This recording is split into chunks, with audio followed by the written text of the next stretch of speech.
മാസപ്പടി കേസിൽ CMRL MD Sasidharan കർത്തയെ ED ചോദ്യം ചെയ്യുന്നു. ആലുവയിലെ വീട്ടിലെത്തിയാണ് ചോദ്യം ചെയ്യുന്നത്. ആരോഗ്യ പ്രശ്നങ്ങൾ ചൂണ്ടിക്കാട്ടി ഇന്നലെയും ചോദ്യം ചെയ്യലിന് ഹാജരാകാതിരുന്ന സാഹചര്യത്തിലാണ് ഇന്ന് ഉദ്യോഗസ്ഥർ നേരിട്ട് വീട്ടിലെത്തി ചോദ്യം ചെയ്യുന്നത്.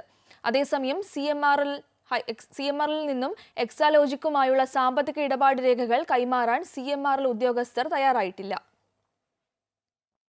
മുഖ്യമന്ത്രിയുടെ മകൾ വീണ വിജയന്റെ കമ്പനിയായ ഹെക്സാലോജിക്കിന് സേവനം കൈപ്പറ്റാതെ നൽകിയ 1.72 കോടി രൂപയുടെയും വായ്പയ്ക്കായി നൽകിയ 1/2 കോടി രൂപയും കള്ളപ്പണത്തിന്റെ ഇടപാടിന്റെ പരിധിയിൽ വരുമോ എന്നത് സംബന്ധിച്ച വിശദമായ അന്വേഷണമാണ് ED നടത്തുന്നത്.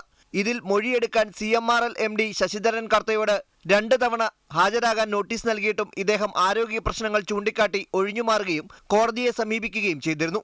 ഈ സാഹചര്യത്തിലാണ് അന്വേഷണ ഉദ്യോഗസ്ഥർ ഇദ്ദേഹത്തിന്റെ ആലുവ തോട്ടക്കാട്ടുകരയിലെ വീട്ടിൽ നേരിട്ടെത്തി ചോദ്യം ചെയ്തത്. ആദായ നികുതി വകുപ്പിന്റെ എൻട്രീം വിഭാഗമാണ് CMRL സേവനം കൈപ്പറ്റാതെ ഹെക്സാലോജിക്കിന് 1.72 കോടി രൂപ കൈമാറിയതായി കണ്ടെത്തിയത്.